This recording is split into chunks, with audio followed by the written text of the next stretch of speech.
Olá, pessoal, tudo bem com vocês? Como vocês estão? E as práticas energéticas da última aula, vocês estão fazendo? Gostaram? Não esquece de deixar lá comentários sobre isso. Hoje a gente vai dar seguimento aos estudos de energia, vamos falar aí sobre alguns temas, né, e alguns conceitos legais também. Bora então para nossa aula?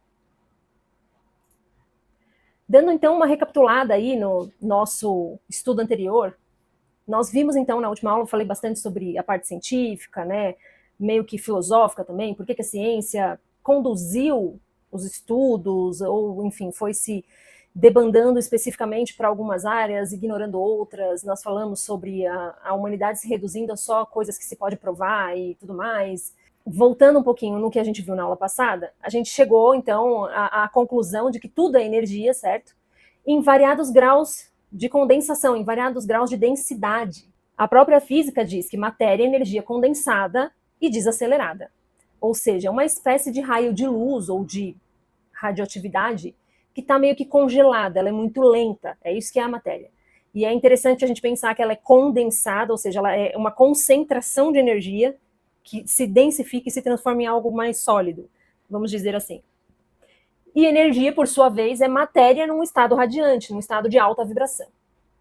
Campo, por sua vez, que é o que nós vamos falar hoje um pouquinho melhor, é uma área sob a qual todos os pontos estão sujeitos à mesma força, ou seja, é quando você tem um determinado agrupamento de objetos recebendo a mesma informação, objetos, seres, enfim, recebendo a mesma informação, a mesma, aí no slide eu coloquei força, mas seria então algo, uma característica que influencia todo um grupo. Então vou usar uma analogia bem física. Quando você explode uma bomba, por exemplo, ela tem o raio, né, infelizmente, de destruição que ela vai atingir. Então tudo que está neste campo vai ser afetado por essa força. O que está fora dele não vai ser afetado por ele. Quando a gente está falando de campos de energia, conforme a gente viu na aula passada, o campo é afetado pelos objetos ou pelos seres que possuem consciência, que possuem intenção, e os seres também são afetados pelos campos com os quais eles se sintonizam, com os quais eles se envolvem. Eu coloquei aí uma frase de Paulo, em que ele está falando: há corpos celestes e há corpos terrestres. Nesse texto, especificamente nesse versículo, ele está falando sobre os corpos celestes mesmo, os astros. Mas se você ler todo o parágrafo aí de 1 Coríntios 15, se você se interessa, enfim, pelos textos bíblicos, vocês vão ver que ele está falando sobre a transformação do nosso corpo terreno em um corpo glorioso. E isso tem tudo a ver com o que a gente vai falar hoje. Vamos começar, então, sobre campos de energia universal, ou CEL, na sigla. Eu acho o máximo a sigla ser CEL, né? Uma analogia super incrível. Campo de energia universal, então, fazendo essa ideia de campo, ele seria o todo. Esse é um campo em que tudo está inserido nele. Então, ele é essa força vital, essa força única que une, que permeia todo o universo, que nos conecta, né? Essa imagem que eu coloquei para ilustrar, ela está bem representativa mesmo. É esse grande campo que, para mim, está dentro de Deus, né? Deus também é esse campo. E que nós todos somos parte dele, né? Para quem assistiu a última aula já, que foi a minha primeira aula sobre energia, nada mais, nada menos do que a piscina de merda que eu falei, né? Então, esse é o grande campo universal. É onde nós todos estamos inseridos e nós não temos escolha, nós não pulamos fora dele, não há nada fora dele. Diversas tradições identificaram a existência desse campo, nomearam esse campo, algumas estudaram mais profundamente, se debruçaram sobre isso, outras não, só entendiam que de fato esse campo existe. E cada uma dessas tradições antigas, né, dessas escolas milenares, deu um nome diferente para esse campo.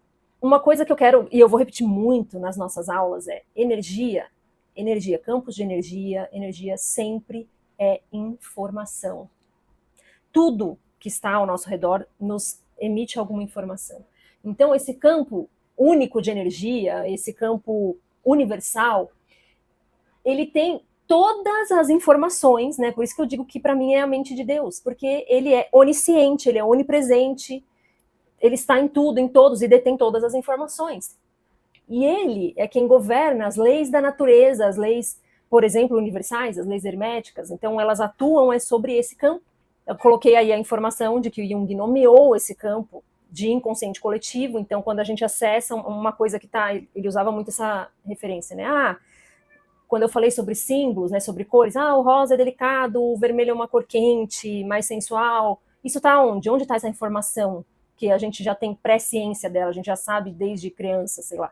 Ela está no inconsciente coletivo, ou seja, ela está nesse campo de energia universal. É algo que nós vamos captando à medida em que a gente está inserido nele. Então tem muitas coisas que a gente sabe que sabe, mas a gente não sabe como sabe. A maioria delas vem desses campos de energia, desse campo de energia universal, ou de campos um pouco menores, que eu já vou falar já já.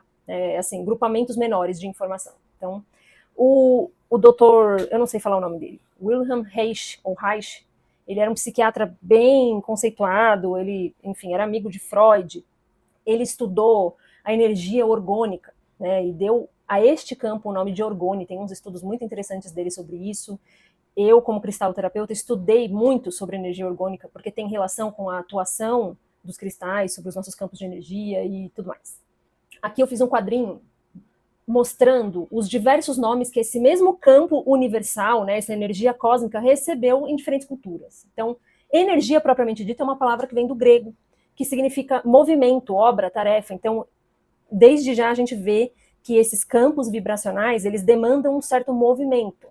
Quanto mais estático, quanto mais denso, na verdade, menos celestial, vamos colocar assim, o campo é. Mas a gente já vai falar sobre isso daqui a pouco.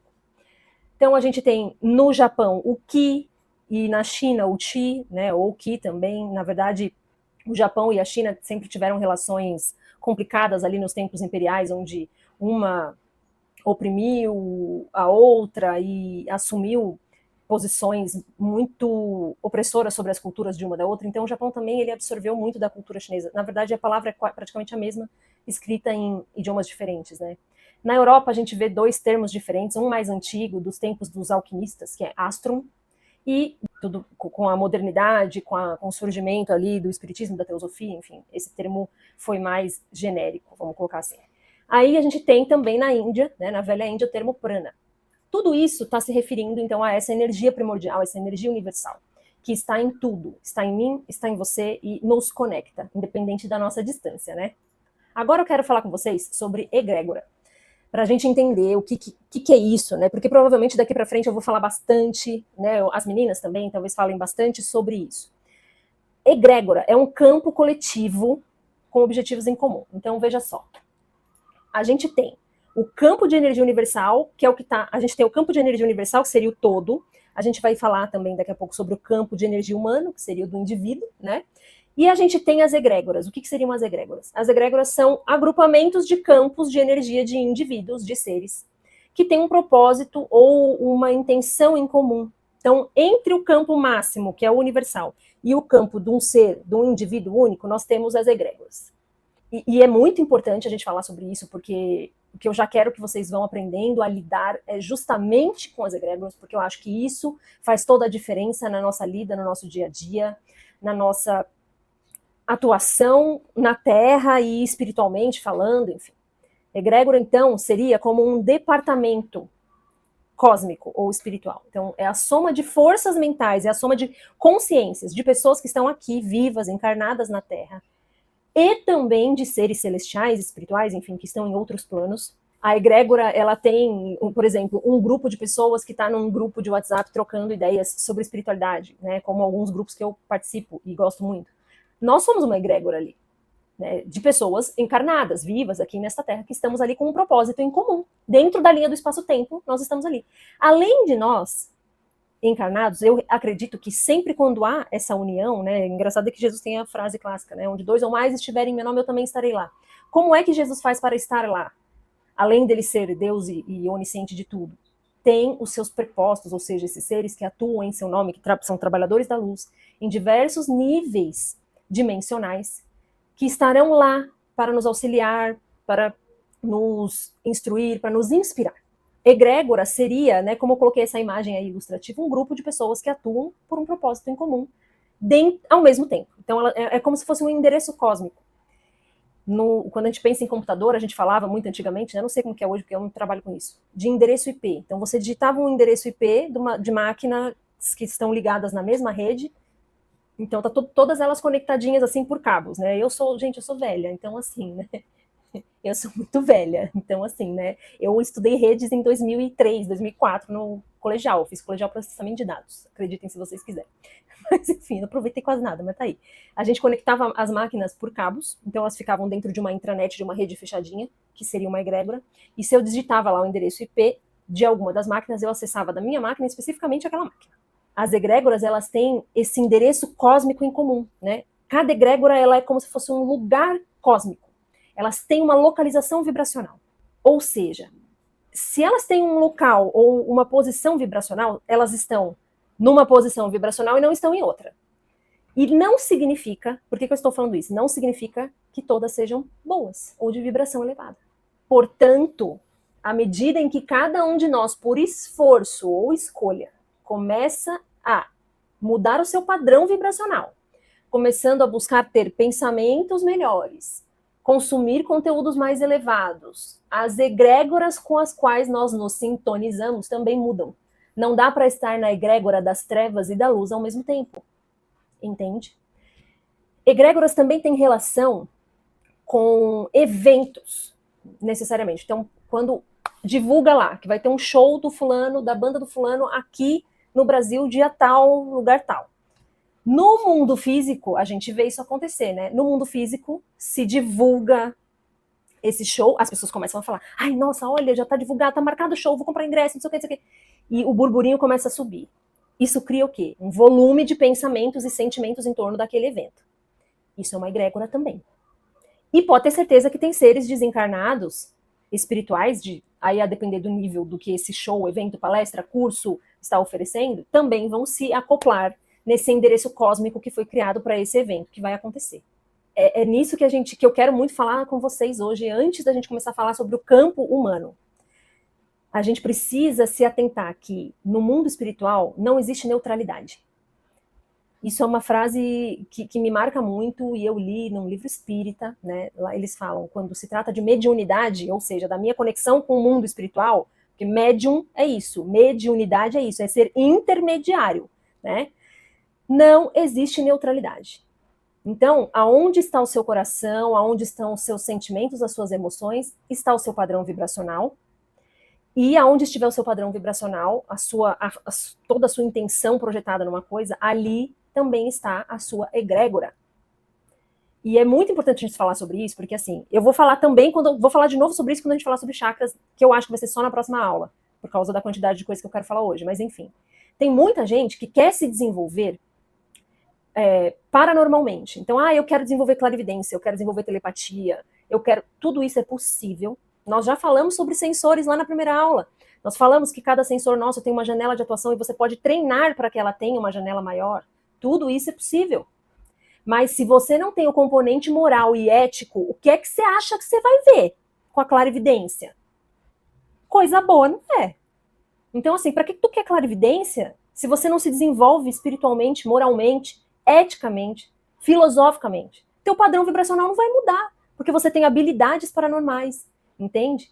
E que você não queira habilidades paranormais, não importa. Esses campos de energia, essas egrégoras estão se ligando ao teu padrão vibracional. Não tem como você não ter um padrão vibracional. Em algum padrão dessa escala você vai estar, entende?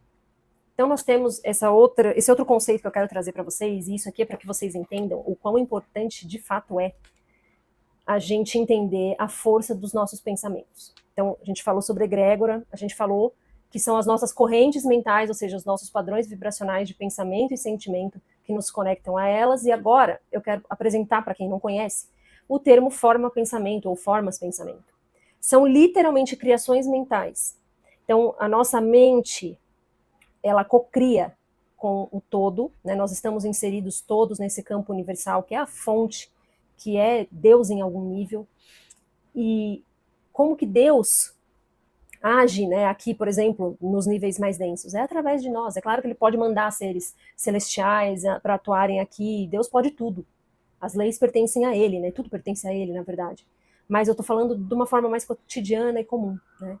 Então a gente tem um poder de cocriação indireto, e as formas de pensamento, elas surgem nos campos energéticos, por insistência, por intenção muito bem projetada. Então tem um livro, da Annie Besant, para quem se interessar, que se chama Formas Pensamento, e ela fala dos tipos de forma-pensamento. Então ela fez aí com clarividentes, né, pessoas que enxergam campos de energia, vários estudos. Então, um grupo de pessoas que estava num retiro espiritual só fazendo preces e orações, assim, uns 48 horas depois que eles já estavam ali nesse clima, surgiram formas, pensamentos de objetos que remontam à religiosidade daquelas pessoas. Então surgiu um cálice, uma cruz, uma espada, né, lembrando uma espada templária. Então, formas, pensamentos são isso. Você pensa e intenciona tanto a respeito de um assunto que aquilo, entre aspas, ganha vida no seu campo etérico. E pode, muitas vezes, se for sentimentos ruins, né, criar objetos ruins, que ele mesmo ele acumulou uma energia, vamos colocar assim, maligna, e essa própria energia vai te perturbar. Se for uma coisa boa, essa própria emanação boa que você criou com a sua mente, ela vai ficar ali no seu campo, te favorecendo cada vez mais. Vou mostrar para vocês uma coisa muito legal agora, que é do meu acervo pessoal. A Ângela e a Ju já conhecem essa foto, né?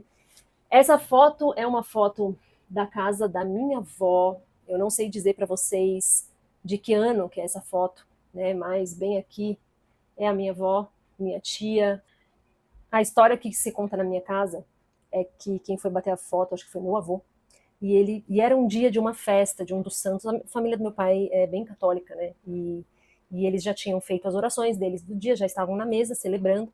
E aí quem foi bater a foto disse: pensem no santo tal, ou enfim, ainda já não sei no que exatamente foi que disseram para pensar, que vai sair um peixe na foto. E se vocês olharem, tem um peixe na foto. Bem aqui em cima, ó, eu botei um círculo, tem a impressão etérica ou energética de um peixe. Né? É uma foto bem antiga, mas ainda assim, você vê que o resto da foto saiu até borrado, né?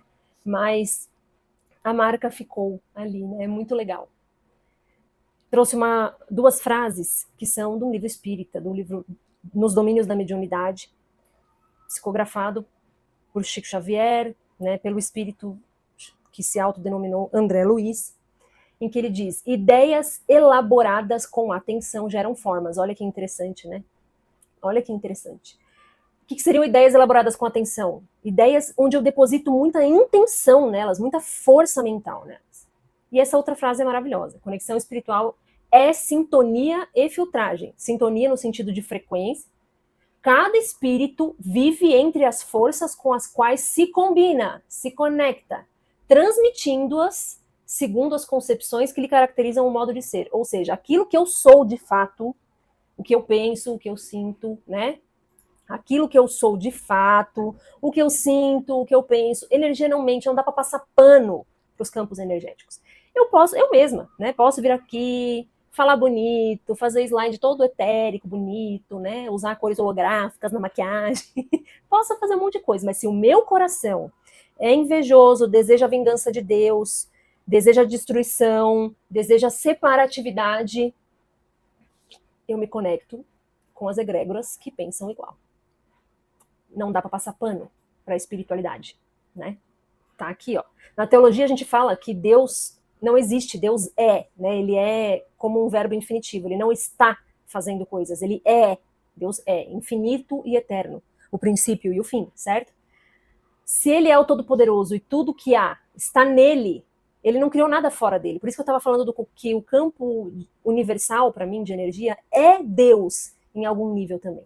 Estamos todos, de alguma forma, inseridos dentro desse Deus, desse campo, porque nada existe fora dele, certo? Aqui nós estamos falando de conceitos bem abstratos, mas é para vocês acompanharem o meu raciocínio. Justamente por isso, porque nós estamos dentro desse campo, temos consciência, ou seja, podemos direcionar energia, direcionar intenção, nós concriamos com ele. Nós somos Deus em ação nesse mundo denso. E a mente é o transporte dessa criação. Gente, a coisa mais poderosa que a gente pode aprender, tá? Se eu tenho uma única coisa que eu quero que vocês gravem, nós estamos aqui para aprender a dominar a nossa mente. Nós estamos aqui, neste mundo, nessa terceira dimensão, para aprender a dominar a nossa mente. E a nossa mente, ela é fundamental nesse processo de espiritualidade. Vou dar um exemplo. Imagina que você está sentado dentro de um carro que está desgovernado, dirigindo a 200 por hora. Se você não tem conhecimento para usar as ferramentas do carro para ir diminuindo a velocidade e puxar o freio de mão, você está entregue. Então, imagina que o carro desgovernado é a sua mente.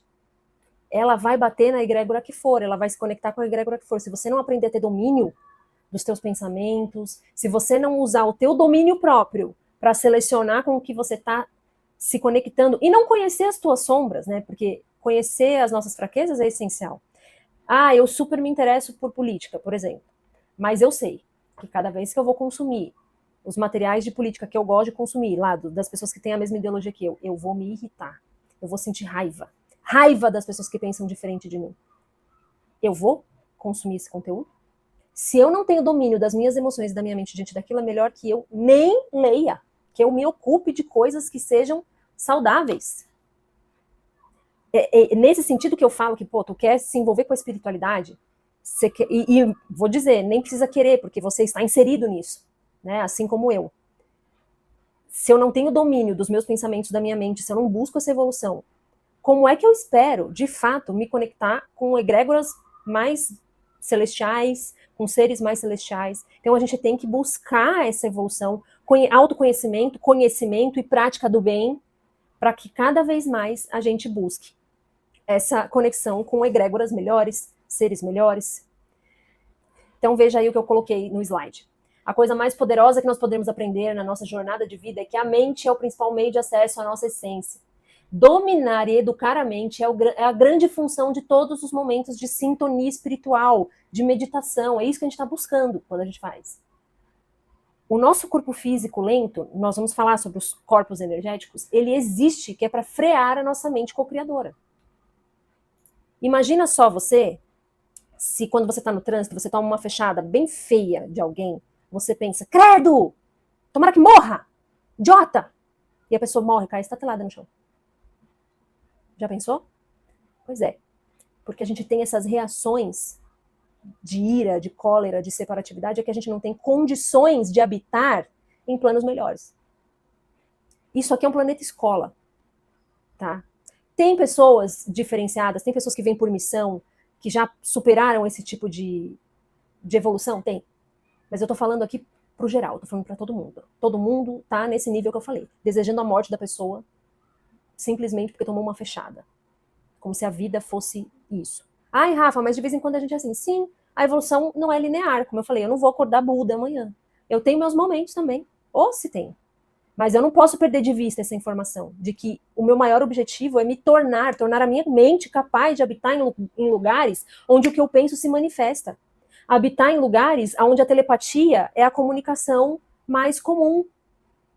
Nossa, imagina só, eu numa roda de pessoas, e o tempo todo as pessoas lendo o que eu tô pensando. Eu não estou apta a viver num lugar desse.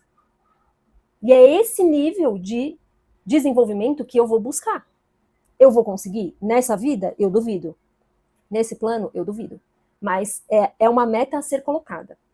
Aprender a regrar, né, conter as reações que a gente costuma chamar como normais. Vamos agora, então, falar, né, depois de falar de campo de energia universal, falar de egrégora um pouquinho e de formas pensamento, da força da nossa mente, enfim. Vamos falar, então, do assunto aí principal da aula de hoje, que são os campos de energia humano ou aura. Assim como tem, né, o campo de energia coletivo, cada ser tem o seu próprio campo de energia. No nosso caso, o campo de energia humano. Para o espírito atuar em dimensões mais densas, foi necessário que a nossa consciência, que vocês vão ver daqui a pouco, é o nosso campo de energia mais elevado, é quem a gente é de verdade, é o ser que Deus criou, vamos colocar assim. Mas para que a gente pudesse descer até este nível que nós estamos agora, foi preciso que a gente se revestisse de várias camadas de corpos energéticos, para irem diminuindo a nossa vibração e potência. Isso os espiritualistas chamam de descenso energético. Dizem os espiritualistas, inclusive, que o descenso energético de Jesus Cristo durou 1000 anos para ser concluído, para tornar o espírito glorioso dele capaz de encarnar na Terra como humano. Pois bem, a analogia mais fácil para entender o que eu estou tentando explicar para vocês é a da rede elétrica. Se vocês já consumiram outros materiais sobre isso, provavelmente também viram a mesma analogia. Ela é a mais simples de ilustrar, como uma parábola, que eu estou tentando explicar. Quando a energia sai lá da hidrelétrica, ela está num nível de volts ou de watts, enfim, eu sou péssima nisso, mas que se você tocar lá, você morre e não presta nem para a fiação da sua casa. Então, no caminho da fonte, né, da hidrelétrica até a rede da sua casa, ela vai ela vai perdendo, vamos dizer assim, vibração, ela vai perdendo watts, volts, ela vai se diminuindo energeticamente para que quando ela entre dentro da sua casa, ela não faça a sua casa pegar fogo. Então, imagine que a sua casa, nessa analogia, é um campo denso de energia. E a hidrelétrica é a fonte divina, é o lugar mais elevado, onde está Deus, é o trono de Deus, né? A fonte de onde Deus criou todos nós e de onde nós saímos e fomos, enfim, descendo para cá, seja lá pelo motivo que for. E aí você vai criando, então, níveis, né, camadas de campos de energia para que a gente se densifique e esteja aqui onde a gente está agora. O corpo humano, né, de seres como nós, que estamos aqui encarnados na Terra, é dividido em 7 corpos. Isso não é uma unanimidade, né, mas é o pensamento mais completo e o mais plausível que a gente tem dentre as várias culturas. Então, eu até coloquei aqui para vocês a diferença do pensamento ocidental, antes da teosofia, principalmente, né, mas vamos colocar o ocidental como o europeu aqui, tá? E o pensamento oriental, que é mais antigo, mais completo e complexo. Né? Então, o espiritismo, por exemplo, de Allan Kardec, dividia o corpo em 3 partes: espírito, perispírito, que seria a ligação de um com o outro, e o corpo físico. Então, você tem um físico e tem o espírito, e tem um corpo ali no meio. Allan Kardec não dedicou muito dos seus estudos para corpos de energia, né? Ele só entendeu que havia esse perispírito ali entre o espírito e o corpo físico, mas ele não dissolveu, ele não, assim, estudou isso mais a fundo. Incrivelmente, a igreja primitiva também fazia esse tipo de análise, ela também tinha essa ideia, né? Paulo de Tarso nomeava esses mesmos 3 corpos como pneuma, psique e soma, né? Termos gregos para espírito, alma e corpo. Interessante pneuma ter relação com o espírito, né? Porque a gente vê no livro de Gênesis que Deus soprou o espírito pelas narinas de Adão, você vê que tem toda uma simbologia, né? Aí eu coloquei aqui embaixo uma referência, ó. Corpo espiritual do grego soma pneumáticos, está em 1 Coríntios 15:42, no texto grego, né, na tradução grega. Obviamente, para nós vai estar corpo espiritual, corpo glorioso, corpo celestial, aí depende da sua versão bíblica. Aí a gente tem o pensamento oriental. Esse sim, há 5, 6 mil anos, estuda campos de energia propriamente dito. E aí a gente tem especialmente o pensamento ali dos indianos, né, da velha Índia, para mim é a principal referência, o Tibete, que divide os nossos corpos, incluindo o nosso corpo físico, em 7 porções ou 7 corpos. E aí cada um vai vibrar numa frequência específica, que é uma dimensão específica, e vai ter funções específicas. É sobre isso que a gente vai falar. A teosofia, que foi um movimento liderado entre os fundadores, a mais famosa é a Helena Blavatsky, trouxe essa visão do Oriente para o Ocidente. Então, né, se hoje se fala sobre chakras em qualquer lugar do Ocidente, dos 7 chakras e tudo mais, muito se deve, em parte, ao movimento que Helena Blavatsky comandou. Né? Ela tinha uma ligação com o Oriente muito forte, especialmente com os pensamentos tibetanos. Aqui eu coloquei para vocês uma tabela, só para ilustrar quantas escolas de pensamento diferentes buscaram estudar esses corpos de energia, né? Já tinham aí essa visão da multidimensionalidade do ser. Nosso corpo físico é só um veículo da nossa consciência, de quem a gente realmente é, né?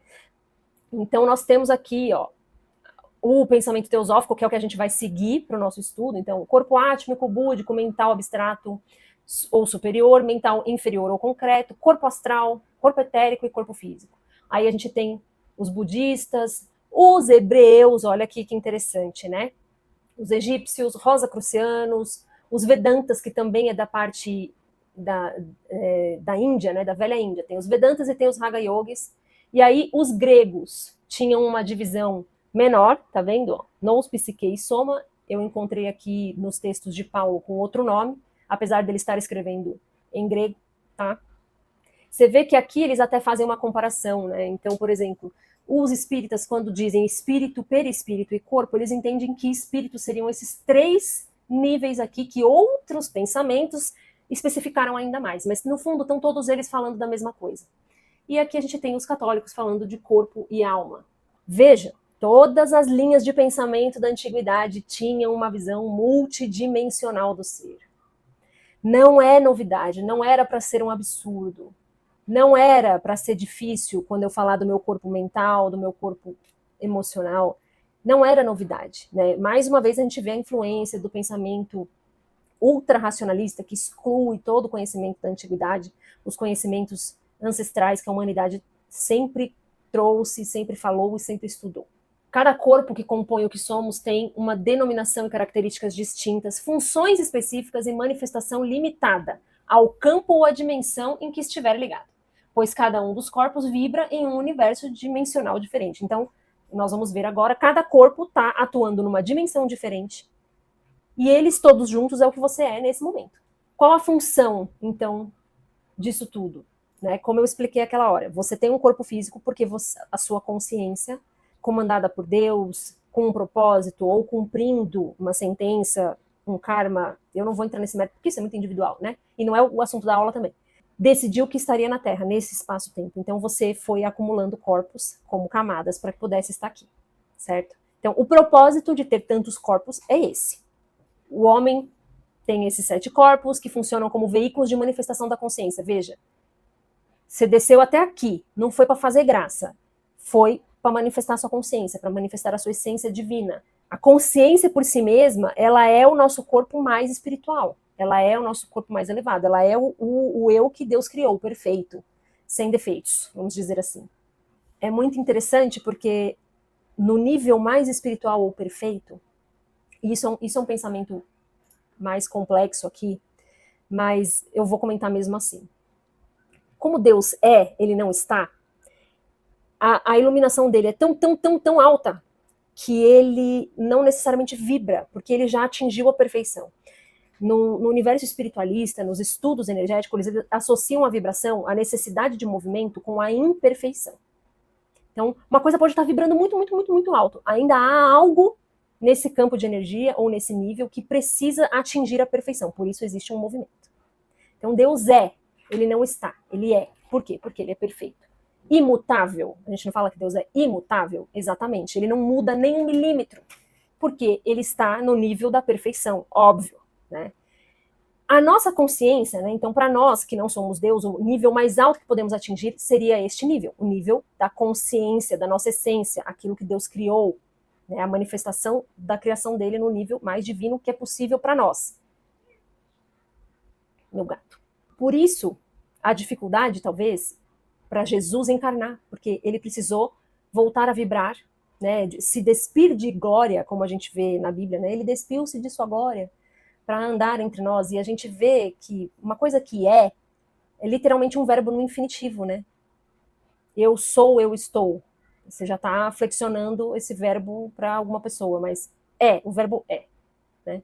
Ser, é infinito, é imutável. Não está dizendo em que tempo, em que lugar, nem a quem. Ele simplesmente é. E aí a gente vê João fazendo brilhantemente, não sei se nem de forma consciente, a associação dizendo que Jesus foi o verbo que se fez carne, ou seja, ele partiu de uma coisa que era infinita, perfeita, imutável, que não precisava vibrar mais, um verbo que se fez carne, que voltou a ter que, voltou não, né, que habitou num corpo glorioso tanto tempo e se despiu de tudo isso para habitar um corpo físico.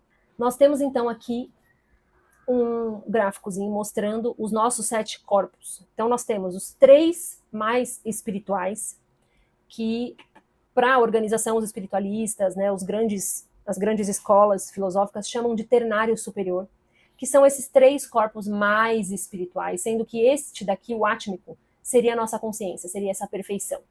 Então você vê que, na verdade, a gente nem enxerga, né? Mesmo os clarividentes, eles não enxergam esses corpos. Então eles têm, quando a gente está se referindo a eles são como símbolos para a gente. A gente não sabe dizer a forma que eles têm. Os espiritualistas dizem que eles não têm forma. Eu não acredito que eles não tenham forma. Eu acredito que a gente não tenha condições de dar forma para eles, porque a gente não os enxerga nesse plano que a gente está hoje. Tá? E aí a gente tem os 4 corpos inferiores, esses sim, já bem explorados pelos clarividentes, pelos grupos espiritualistas, para quem estuda a espiritualidade, a mais tem. Para fazer uma analogia, este daqui é o seu eu superior, é o seu espírito propriamente dito, é aquilo que é imutável do seu ser. Então, até coloquei aqui como referência. É o self. É a tua mais pura essência. Estes 4 daqui de baixo têm mais ligação com o teu ego e com a tua personalidade. Eles têm ligação com o seu eu encarnado de hoje. Então, isso daqui de cima, partindo do princípio de que eu, Rafaela, acredito na reencarnação, isso daqui não foi só Rafaela. É a minha porção que foram outras personalidades. Agora, isto daqui, do corpo que eu estou usando nesse momento, isso daqui é da Rafaela. Porque já sofre a influência do meu ego e da minha personalidade. Então, tudo isso daqui tem a ver com a minha vida atual. Isso daqui tem a ver com todas as minhas existências desde que a minha alma foi criada. Aqui mais um gráfico para vocês verem. Ó. Então, a gente tem aqui os corpos mais densos. Esses 2 aqui são considerados materiais. E aí você vai falar, como assim? Esse outro aqui também é matéria? Nós vamos conversar sobre isso depois. Então, a gente tem o corpo físico, propriamente dito, o duplo etérico ou corpo etérico, e todos esses daqui já são mais espirituais. Então, tem o corpo astral, o mental inferior, que seria o nosso campo de raciocínio, e estes mais espirituais, tá? Veja que tem aqui a informação, ó. Corpos mutáveis, que mudam a cada encarnação, e os imutáveis, ou seja, onde fica ali o nosso repositório de informações de todas as nossas existências. Veja que eu já coloquei até aqui, ó, o eu superior, né? Então vamos começar falando do mais divino, né? Porque vou acabar a aula no corpo físico, gente. Vamos lá. O ternário superior, né? Então esse self, essa essência. A gente pode dizer que essa tríade é propriamente a nossa porção imortal, é aquela parte que está em nós e que existe desde que o mundo é. Eu acho muito interessante o fato de serem 7 corpos. E os 3 mais superiores, ele está dividido numa porção de 3 e numa de 4, né? 3 é uma manifestação espiritual muito potente. O próprio Deus se manifesta em tríade em muitas culturas. Deus Pai, Deus Mãe, Deus Filho, Deus a Mãe, Deus Filho, Deus Pai, Deus Filho e Deus Espírito Santo, para os cristãos. Shiva, Brahma e Krishna, para os indianos, né? Horus, Isis e por aí vai, né? Tem várias culturas que têm 3, digamos, a origem do Deus de cada cultura é manifesta em 3, pelo menos em 3 porções. Então, eu acho muito bonito. O que está no macro também está no micro, né? A forma como Deus se manifesta e é e tudo o que é, também está na nossa essência, quando Deus nos criou. Nossa tríade também em algum nível, né? Isso daqui é o que a gente é de fato, né? Por isso que eu coloquei aqui. Esses 3 compõem o homem real, o ser real. São essa perfeição que a gente busca e em algum plano ela já existe. Foi o que Deus criou, né? Não é perfeição porque somos perfeitos. Perfeição porque foi como Deus criou a cada um de nós. Começando então pelo corpo átmico, esse corpo crístico, a centelha divina, a consciência. Esse corpo é o corpo que está em contato com o divino. Então, conexão com todas as realidades do universo, é onde estão todas as nossas estruturas de criação, desde que nossa alma foi criada. Veja que ela comanda todos os outros corpos. Todos os outros corpos. Digamos que o nosso grande objetivo na busca da evolução espiritual é nos limpar de tudo que nos impede de acessar esse corpo, de acessar essa porção nossa, que é a porção que Deus criou, a porção mais perfeita, a porção que está diante de Deus, né, a mais próxima dele.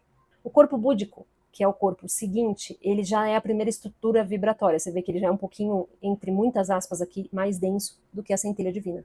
E ele é o que dá a esse corpo mais divino, que está perfeito, a capacidade de agir, porque a ação demanda movimento e, portanto, demanda alguma vibração.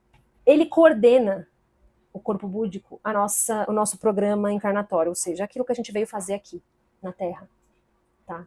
Ele é o grande núcleo da consciência. Então, ele olha para o corpo de cima mais elevado, que também é você, né? Olha para o átmico, olha para os inferiores, e ele vai registrando o que é harmônico ou desarmônico, o que está errado ou o que não está. O que já está harmônico, ótimo, ele já eleva para a sua centelha divina.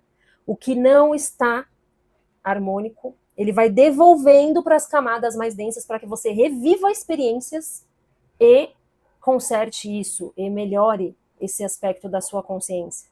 Sabe aquelas coisas que você vive repetidamente na vida? Eu não vou nem falar de várias vidas, hein? Sabe? Eu já tive 7 empregos e meu chefe é do mesmo jeito. Eu entrei em vários relacionamentos e eu tenho os mesmos problemas. Algo em você está desarmônico nesse assunto, independente do outro, né? Porque você continua revivendo isso. digamos que do ponto de vista de corpos sutis, quem está te colocando nessas ciladas é o corpo búdico. Está devolvendo aos seus corpos inferiores o comando para que experiências sejam revistas, revividas, até que você supere-as como fase de videogame, sabe? O mental superior, esse é um corpo que eu acho muito... Eu associo muito ele à figura de Júpiter, porque ele é a nossa sabedoria interna, ele é uma espécie de guiança interna. E é onde fica todas as nossas memórias, de todas as nossas existências. Ali, os nossos princípios, nossos valores eternos estão registrados. Então, vê, nossos desejos, imaginação, intuição, elas estão todas vindo desse mental superior. Ele é abstrato porque conceitos muito abstratos, tipo o que a gente está estudando aqui hoje, ficam armazenados nele. Tudo que você aprendeu de realmente importante está registrado no seu mental superior. E esse mental superior procura influenciar o seu mental inferior, que nós já vamos falar dele, para que você tenha atitudes condizentes com os valores que o seu espírito já aprendeu e já carrega. Eu gosto muito de dar um exemplo sobre, né, eu não tenho aqui, mas eu mostraria tranquilamente se eu tivesse, a carta da morte, se eu não me engano, no tarô de Marsella. Ela mostra uma figura sobre um barco, que é associado com a mitologia grega, né? A figura de Caronte, que ele é um barqueiro que leva as almas para o outro lado, né? Depois da morte, enfim. E em troca de uma moeda, tem um negócio assim desse mito, eu não sei de cor. Mas enfim, a carta da morte, ela é esse barqueiro, ele está sobre esse rio, e ele está pescando do rio partes de, né, como se fosse ossos do corpo humano. Né? Então ele pesca uma cabeça, bota no barco. Pesca uma mão, bota no barco. Pesca uma perna, bota no barco. E qual é o significado filosófico disso? Só vai passar para outra margem do rio aquilo que é eterno. Tudo que você faz aqui, que não for eterno, se esvai com a sua vida, nessa vida. Né? Então, agora, aquilo que tem valor eterno, então, eu desenvolvi, nem que seja um pouquinho assim, a minha consciência. Eu tive atitudes com as minhas mãos que foram benéficas, que foram, né, que tem valor eterno. Então, essa carta, ela diz isso. É preciso, sim, se reciclar, se transformar, que é isso que a carta da morte representa, mas aquilo que tem valor eterno não se dissolve, vai com você para o outro lado do rio. E o mental superior, ele é responsável por registrar, ele é como se fosse esse barqueiro, que das experiências que você está vivenciando aqui nessa dimensão, ele vai pescando aquilo que é eterno e vai alimentando os teus corpos mais divinos. Temos agora aqui, então, o quaternário inferior, ou o ego, aquilo que é da nossa personalidade, né? Desta vida que nós estamos vivendo agora. Todos esses corpos que estão aqui relacionados, eles têm relação direta com a nossa personalidade, com quem nós somos de fato nessa vida, nessa existência. É muito legal pensar que são 4, porque 4 também são os elementos primordiais da criação da vida nesse planeta, né? Fogo, terra, água e ar. E eles se renovam a cada encarnação. Então, um espírito que tem, né, juntamente com os planos superiores, a intenção de voltar a este plano, seja por missão, seja por sentença, ele vai receber um novo quaternário inferior. Então, disso tudo daqui, desses 4 corpos aqui, o que eles vão retendo de ensinamentos, de experiências, o que é eterno, o que importa, vai sendo conduzido lá para o mental superior, e estes daqui vão se dissolver quando cessa a vida nesse plano. Aí a gente tem aqui, então, o mental inferior. Né? Eu falei, o mental superior é como se fosse um banco de dados, uma memória, mas é de todas as vidas. Aqui a gente tem o nosso banco de dados dessa vida. É o nosso plano mental, gente, é a nossa razão. Então, ó, esse corpo é responsável pelo pensamento, pela mente consciente, tudo que você aprende.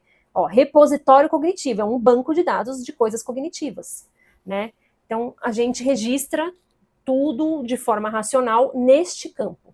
Até coloquei uma frase aqui, ó. Enquanto o corpo astral, que é o próximo que nós vamos falar, ele registra, por ele fluir em nossas emoções, esse daqui é a fonte do intelecto, é o racional. Então nós temos aí um campo, vamos dizer, racional, por isso que ele chama mental concreto. Eu não gosto muito do termo inferior e superior, mental superior, mental inferior. Eu prefiro o termo abstrato e concreto, por quê? Porque dá a impressão de que o mental superior, ele é melhor do que o mental inferior. Ele não é melhor, porque assim, o que adianta eu estar cheia de valores morais no meu campo mental superior e eles não estão descendo para o meu campo inferior para eu agir com eles nessa vida, nessa terra. Eu estou aqui, eu tenho 4 corpos sutis à minha disposição para atuar de forma correta na Terra, o meu mental, entre aspas, superior, né, ou abstrato, tá lá, cheio de valores morais, éticos, filosóficos, mas não tá descendo pro meu mental inferior, ou mental concreto, ou seja, não vai virar ações práticas. Então, não existe um superior ou um inferior no sentido de um que seja melhor que o outro.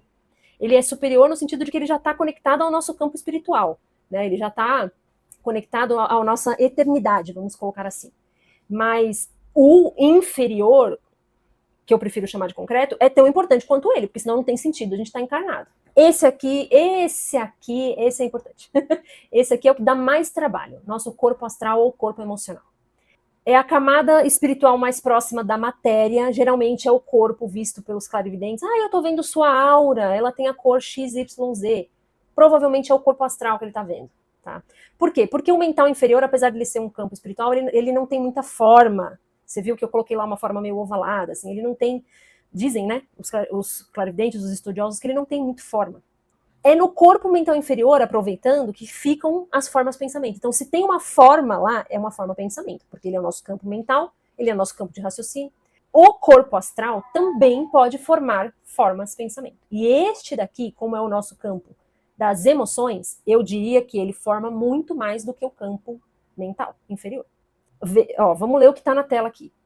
É a camada espiritual mais próxima da matéria, a que geralmente é vista pelos clarividentes. Assim como pode se desorganizar facilmente, pode se reorganizar mais rapidamente do que o corpo físico, em função da sua baixa densidade. Claro, ele já é um corpo sutil, né? Então, a gente está o tempo todo afetando e sendo afetado pelas emoções, e isso significa que ele está oscilando o tempo todo de padrão vibracional, né? Poucas coisas mexem tanto com a gente quanto o nosso campo emocional, né? Então, eu até coloquei essa imagem, que é do livro Mãos de Luz, da Barbara Ann Brennan, e veja que ele está aí tingido de diversas cores. Por quê? Porque o tempo todo as cores mudam. Quando eu estou cheia de ira e de raiva, provavelmente ele vai estar pintado de vermelho. Se eu estou num momento de paz e tranquilidade, de serenidade, ele vai estar num tom mais azulado. Aí tem estudos específicos sobre as cores que o campo astral ou emocional assume, a depender de como a gente está se sentindo. Você vê que a gente não esconde nada do campo espiritual, né? Então, os obsessores, os seres trevosos que nos cercam, imagino eu que eles enxergam os nossos campos, ou pelo menos alguma parte deles. Se um clarividente pode enxergar o nosso campo astral, eu acho que esses seres também enxergam. E eles geralmente sabem exatamente como a gente está se sentindo, né? É muito complicado. O corpo astral tem a função da sensibilidade, da dor ou do prazer, registro das emoções sob vontade, desejos, vícios, sentimentos, paixões, que neles são impressos pela força do psiquismo, ou seja, pela força da mente. Mais uma vez, ele é ligado ao nosso estado psicoemocional, afeta o nosso sistema imunológico. Olha que importante isso, né? E é importante nos processos de cura e libertação. Gente, quase tudo engata e desengata é no corpo astral. Vícios, desejos, prazer, olha o quão intenso é esse campo na gente. E ele está em contato direto com o mental inferior, que são os nossos pensamentos. Então, um está atuando, obviamente, sobre o outro. E ele influencia o nosso sistema imunológico. Nós passamos recentemente por uma pandemia e eu penso que o quanto ela afetou o nosso emocional e o quanto o nosso emocional foi afetado por isso e influenciou talvez no contágio, na disseminação, enfim, tem tudo, né? Óbvio que não é só isso, né? Vamos ser sensatos, racionais, a gente sabe que existe aí várias questões que influenciam a imunidade, as coisas que a gente consome, alimentos, tudo, mas os pensamentos e os sentimentos estão aí, ó, importantíssimos para nos sustentar. Então, existem várias linhas de pensamento espirituais ou não espirituais, né? A própria ONU fala sobre isso, de que novas pandemias virão. E aí, como é que está o nosso emocional nesse momento, né? Qual é o esforço que eu estou fazendo para tentar me manter mais equilibrada possível? Eu falei sobre isso no podcast que eu tive a oportunidade de participar com a Fabi, né, que terapia, que autoconhecimento, ele não serve despertar de consciência, né, que era o tema do podcast, não serve necessariamente para colocar a gente no mundo do Mágico de Oz, né, da Barbie, não é isso. Ele serve para nos capacitar a manter um certo equilíbrio e a passar pelas dificuldades, pelas crises, porque aqui nesse plano elas continuam acontecendo e elas vão acontecer. E aí nós temos o duplo etérico ou corpo etérico, que é literalmente um duplo do nosso corpo físico. Duplo é a mesma coisa que dublê ou cópia. Este aqui, já você vê que lá naquele slide ele foi considerado ainda como um corpo material, né? Então, o duplo etérico do corpo, olha o nome, né? Então, ele é uma cópia do nosso corpo físico, só que plasmática. etérica, energética. Ele tem, inclusive, todos os órgãos do nosso corpo. É nele que ficam os chakras. Então, cada órgão tem o seu duplo luminoso, como eu coloquei ali no slide. Ele produz energia vital, ele é responsável por distribuir a energia vital que a gente recebe deste campo universal para os órgãos do nosso corpo. Então, ele tem uma função de vitalidade muito importante. Por isso que os chakras são aí uma ferramenta incrível para a gente auxiliar o nosso corpo físico nas recuperações, nas curas, né? Porque ele tem relação direta com isso, da nossa energia vital.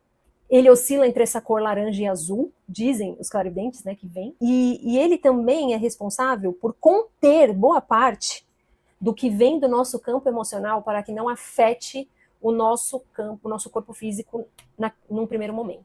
O Chico Xavier dizia que o duplo etérico, né, ele usava a classificação perispírito, né, porque como espírita ele não dividia o corpo em 7 partes, só em 3, como a gente conversou no começo da aula. Ele dizia que este perispírito, e a gente sabe hoje pelo conhecimento de outras linhas de pensamento, que é especificamente o duplo etérico, ele chamava de mata-borrão da alma, mata-borrão do espírito. Então, o duplo etérico, ele está ali entre o físico e os demais corpos de cima. Para quem não é... Bom, eu não sou tão velha assim, tá? Mas se você pesquisar no Google, você nunca ouviu... Mas já ouviu falar de mata-borrão, né? Se você nunca ouviu falar, então você dá uma procurada depois para você ver. Mas o mata-borrão era um objeto que existia quando só se usava caneta tinteiro. A caneta tinteiro, ela solta muita tinta quando você está escrevendo. E ele parece, assim, um balancinho, que depois que você escreve com a caneta tinteira, você passa ele por cima para ele absorver um pouco da tinta que foi depositada ali, não borrar quando você passa a mão, quando você for escrever nas linhas de baixo. Isso que era um mata-borrão. Literalmente mata-borrão. Né? Hoje eu estou cheio de palavras literais. Chico Xavier, como era desse tempo, não é estranho ele usar essa analogia, né? Que já está ultrapassada. Enfim, a gente precisa pensar em analogias melhores para as próximas gerações. Mas o duplo etérico, então, ele faz esse serviço de mata-borrão, vamos dizer assim, ele contém, por exemplo, toda a ira que você sente em algum momento que ela está ali, nossa, intensa no seu campo astral, que é o corpo de cima, para ela não consumir o seu fígado imediatamente. Né? Quem conhece um pouquinho de medicina tradicional chinesa sabe que, por exemplo, os rins estão ligados ao medo, o fígado está ligado à ira ou à raiva. Eu não conheço muito, mas acho que esses dois, se eu não me engano, eu estou certa. Ele, então, o duplo etérico, como ele faz essa distribuição de vitalidade, ele contém este dano que pode estar acontecendo ali tudo ao mesmo tempo, para que isso não se manifeste imediatamente no seu corpo físico. Assim como, se algo acontece com o seu corpo físico, sei lá, um acidente, não destrua imediatamente os teus outros corpos ali, dos outros 4 corpos, né, pelo menos os dessa encarnação, não os atinja. O duplo etérico, ele tem essa função importantíssima. Ele também muitas vezes é visto como uma malha etérica, literalmente, que contém e protege a gente de ataques espirituais e tudo mais. O duplo etérico produz o ectoplasma junto com alimentação e oxigênio e é absorvido e manipulado pelo corpo físico. Então, a gente respira e se alimenta com o nosso corpo físico. O duplo etérico, este corpo, está produzindo plasma. Tanto esse corpo como esse tal de plasma seriam uma espécie de matéria que não é densa. Imagine uma fumacinha, gente, eu não consigo pensar numa analogia melhor. Uma fumacinha, uma nuvem, sabe quando você está dirigindo na serra e que você vê a nuvem ela até chega a tampar a sua visão, mas você não consegue pegá-la, você não consegue necessariamente dar forma para ela ou apalpá-la. Isso também é matéria, mas não é matéria num estado que nós estamos habituados. O duplo etérico, ele seria mais ou menos isso, tá? Como os campos que a gente consegue, depois de alguns níveis de exercício, aproveitando, né, já que eu não gravei um exercício para essa semana, procurem fazer esse exercício, ficar um tempo aqui fazendo isso. Em algum momento você vai começar a sentir como se fosse a força de um ímã. Olha, que interessante, é esquisito. Você não está vendo, mas tem um campo ali, tem uma matéria ali, eletromagnética, que seja eletromagnética, mas tem. Então aqui já não seria um corpo espiritual, a gente está falando mesmo de nível de matéria que a gente não enxerga e não segura, não é tão sólido quanto as coisas que a gente está habituado, né? Não é, mas ainda é um nível de matéria. E por último, esse que é tão fácil, que todo mundo conhece, cada um tem o seu. Esse sim, a ciência sabe que existe, olha aí, né? É o corpo físico, é onde estoura tudo que vem descendo ali cascata abaixo dos nossos corpos sutis, né? Então, esse sim é o corpo físico, esse todo mundo conhece, muito fácil, ninguém precisa nem de teste científico para provar que existe, cada um tem o seu. No corpo físico, somatizam, veja que soma significa densidade, densificam-se, né? Tornam-se físicos, os impulsos desarmônicos vindos dos demais corpos, níveis ou subníveis de consciência, em formato de doenças, desajustes, que na prática, quando a gente considera de forma mais holística, a gente sabe o que a gente encontra no corpo físico é mero efeito, né? O início acontece geralmente nos corpos superiores, de qualquer doença que seja. E é isso, pessoal.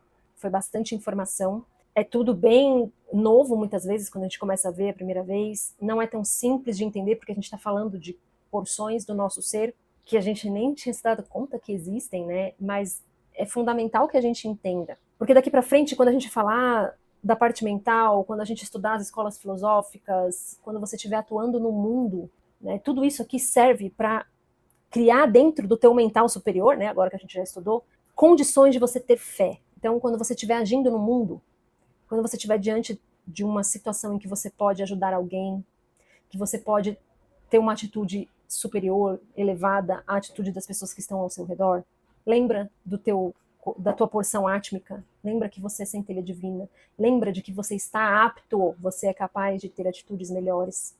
Muito mais do que as pessoas que te cercam, dos ambientes que você frequenta, você tem uma porção sua que já está num padrão elevado. Você só precisa fazer algum esforço para acessá-la. E eu espero que esse conhecimento te dê condições racionais de aprender isso para que isso vire ação.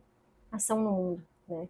E quando a gente fala de cocriação, da força da nossa mente, quando a gente pensa em padrões vibracionais, por exemplo, então aqui tudo vibra muito rápido. No exemplo que eu dei, né? Se a gente vivesse num nível de padrão vibratório mais elevado, num acidente de trânsito eu desejasse a morte de alguém, a pessoa morreria instantaneamente. Claro que é um exemplo, né? Enfim, absurdo, porque as pessoas que estão lá nesse nível não, provavelmente, não pensam, não desejam a morte de ninguém numa situação como essa. Mas é incompatível, né? Mas pensando por um lado bom, quando você quer muito cocriar algo nesse mundo, e que esse algo está nos planos de Deus, porque lembra, a gente cocria com Deus, mas a gente não cria, né? A gente não cria sozinhos. Algo existe, né? Esse mouse existe porque um dia alguém pensou no design dele, no funcionamento dele, que depois virou um projeto e que depois virou mesmo uma coisa material, né? Então tudo nasce na mente. Mas existe um tempo até que isso se manifeste. Por quê? Porque o plano em que nós vivemos é denso.